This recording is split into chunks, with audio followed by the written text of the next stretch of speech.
Well, hey everybody, I'm Lance Olsen, and I'm going to be reading from Always Crashing in the Same Car, a novel after David Bowie, which has been nominated as a finalist for the 2023 Big Other Award for Fiction.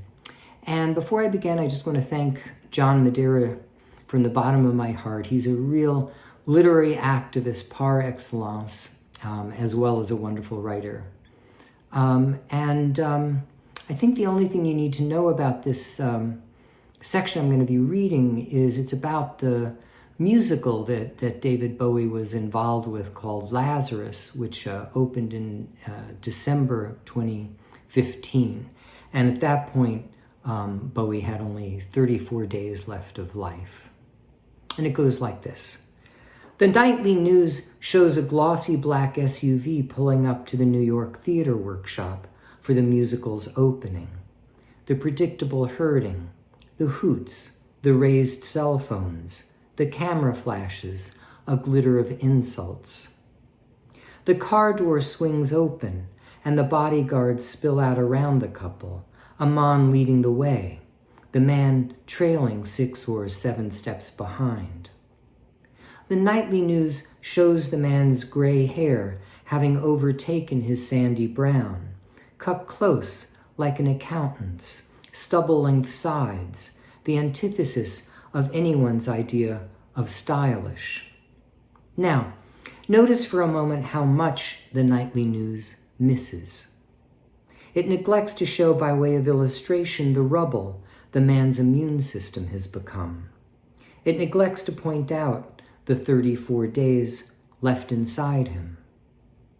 Only 15 seconds long, the footage of his arrival at the New York Theater Workshop moves too fast to follow in any detail. You have to slow it down, blow up each instant on your screen before you can begin to see what's going on. Look, there, how forced the man's smile is. Closer, how his teeth protrude negligibly as his sick gums recede. He isn't wearing makeup any longer.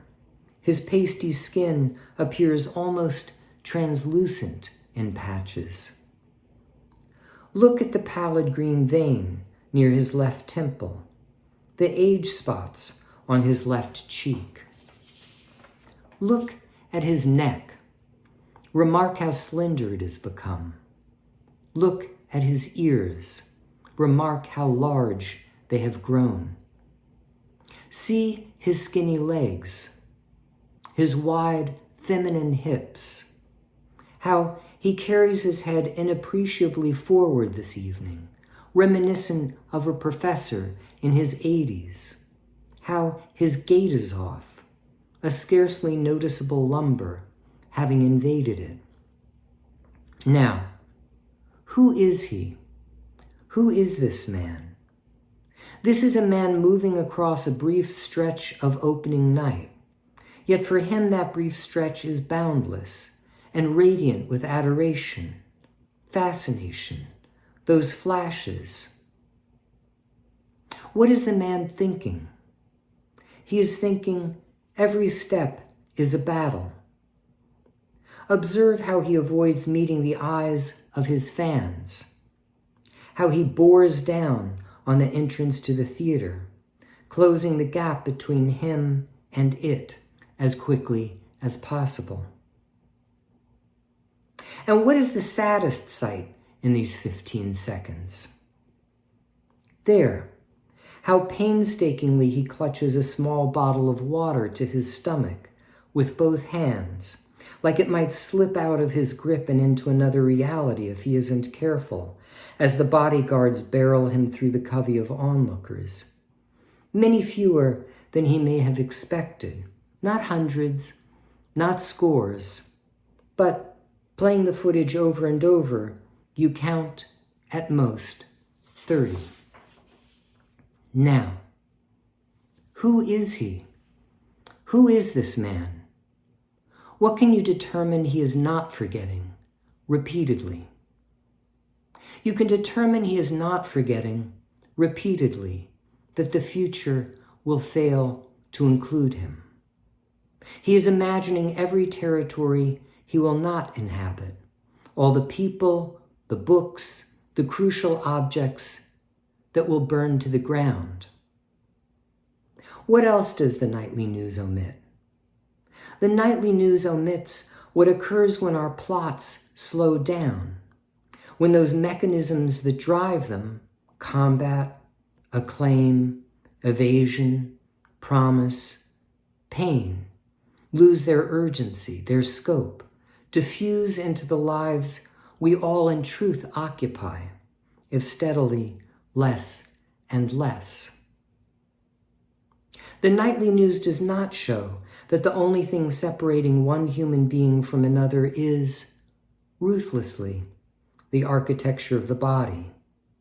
How a man, upon their return home from the opening that Monday evening, will need to help her husband undress, help him urinate, help wipe up the spatters on the floor around the toilet. The nightly news does not describe how touching the man's skin feels to his wife. Is it warm, cool, soft, parched, busy with too many reminders? Nor what runs through her thoughts as she does so. The nightly news does not record what crosses her mind when she kisses him goodnight and recalls that nowadays he tastes of decay. The nightly news does not describe the scent of the couple's sheets, the firmness of their mattress, whether tonight the man will sleep there, or out of kindness for her, out of an appreciation for his wife's need for hush, among the pillows and quilts on the mattress in the panic room, listening to the high-pitched whine of his own nerves firing.